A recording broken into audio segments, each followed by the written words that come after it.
Belajar dari kisah Mahabharata, ada sesuatu yang kita bisa pahami bahwa hidup dan kehidupan manusia ini ada pilihan, ada kebebasan. Dari kisah Mahabharata kita bisa melihat karakter atau jiwa dari manusia. Pengendalian diri, keinginan untuk selalu menguasai atau bahkan ingin memuaskan hidup dan kehidupannya yang tidak sebatas pada dunia tetapi juga secara rohani. Apa yang diperoleh kemudian menjadi suatu ketamakan, menjadi suatu angkara murka. Namun di satu sisi juga ada kebaikan, sikap mengalah, terikat janji, dan ada supata atau kutukan, bahkan karma yang selalu diberikan. Hidup adalah kehidupan. Hukum tabur tuai ini menjadi suatu pembelajaran. Apa yang ditanam, apa yang dihasilkan, dan apa dampaknya ini terus akan berkembang. Dampak ini tidak hanya pada satu keturunan, tapi turun-temurun.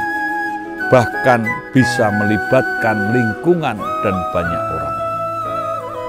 Dampak dari kejumawaan, keserakahan, atau merasa paling, seperti sikap Duryudana yang sebagai ikon dari Kurawa, atau menjadi simbol bagaimana kejumawaan, simbol ketamakan, simbol keserakahan, simbol selalu ingin menang sendiri dan selalu merasa paling bisa, paling memiliki kesempatan, paling memiliki kewenangan, dan lain sebagainya.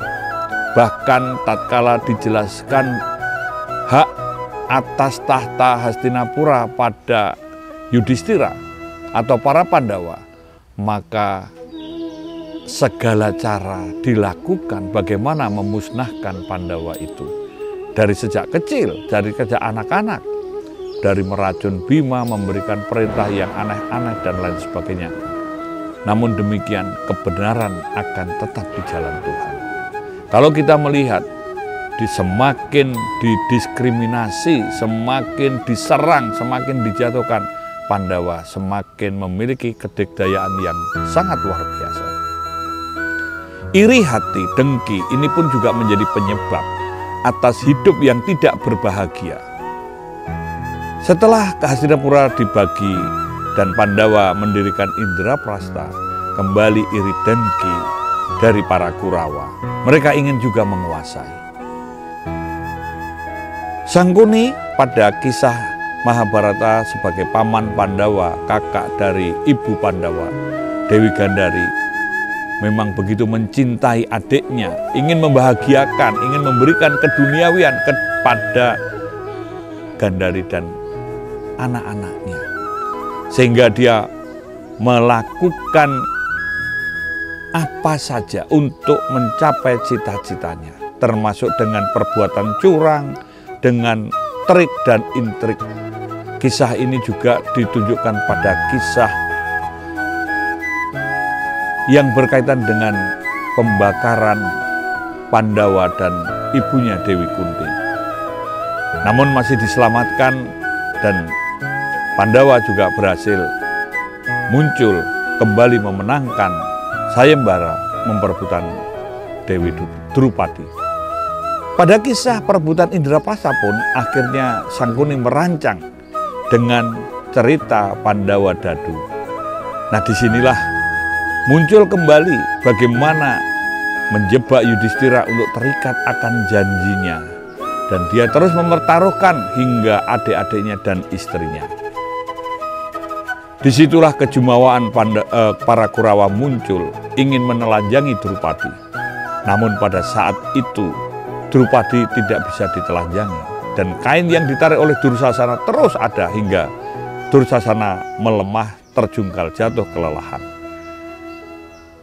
Kemudian karena kekalahan ini Pandawa harus mengasingkan diri selama 12 tahun di hutan dan menyamar 1 tahun. Ini pun dilakukan dengan baik, sehingga Pandawa kembali menuntut hak tetapi tidak diterima.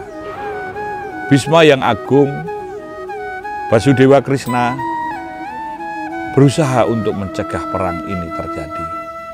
Termasuk juga Begawan Durna dan para petinggi Hastina, termasuk Raja Distrarata dan Perdana Menteri Widura, semua menginginkan agar tidak menuruti kejumawaan. Tetapi karena Duryudana merasa punya pasukan kuat, ada Bhisma, ada Duryudana, ada Guru Durna, ada Raja Anggakarna, dan mendapat dukungan dari Balarama atau Baladewa. Namun Balarama dan Baladewa serta Basudewa Krishna ingin netral, kemudian membagi 2, yaitu apakah akan memilih pasukan Narayani yang begitu tangguh atau Basudewa Krishna yang dia tidak akan angkat senjata. Tentu saja ketamakan akan melihat dunia, ya lupa akan ada pikiran. Strategi-strategi Sangkuni yang licik hanya bisa dipatahkan dan bisa dilihat, bisa diprediksi, bisa diantisipasi dan dicarikan solusinya oleh Basudewa Krishna. Nah, kita dari lihat ini ya, trik dan intrik menegakkan kebenaran kadang-kadang juga harus melakukan suatu strategi serta pengorbanan yang besar. Amarah, ambisi, kekuasaan, ingin dominan dan mendominasi ini membuat manusia lupa bahwa apa yang dikejar tatkala semata-mata pada dunia akan berdampak duka. Dan memang benar, semua Kurawa memang bisa habis, bangsa Kuru juga habis. Hanya tersisa beberapa gelintir saja, termasuk Aswatama, Setyaki, dan para Pandawa. Anak-anak Pandawa juga gugur. Ini semua mereka yang terkena karmanya gugur di medan laga Kurusetra. Baratayuda menjadi suatu tanda bahwa puncak dari kebencian, puncak daripada harga diri ini bisa menghalalkan segala cara. Dan ini menjadi pembelajaran buat kita bahwa kita memang perlu memiliki kekuatan, memiliki jati diri, memiliki ketangguhan, memiliki karakter, agar bangsa ini bisa berdaulat, berdaya tahan, berdaya tangkal, bahkan berdaya saing. Civis pacem para belum. Kalau kita ingin damai, kita harus siap berperang. Konteks berperang tentu bukan hanya fisik, tetapi juga produktivitas, kreativitas, kecerdasan bangsa, dan juga kemampuan memberdayakan yang ada. Karena kita semua sadar bahwa tatkala kita semua tergantung orang lain, maka kita akan kembali menjadi jajahan. Dan tentu saja kita harus menegakkan kebenaran dan keadilan. Dan kita harus melawan kebodohan, melawan dari isu-isu perpecahan, hal-hal kelicikan, serta tindakan-tindakan perbuat yang dapat menjadi kejahatan.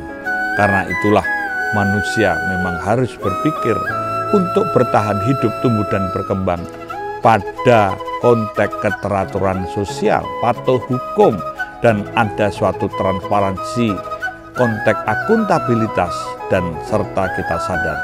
Untuk itu kita selalu harus membangun bagaimana manusia semakin manusiawi.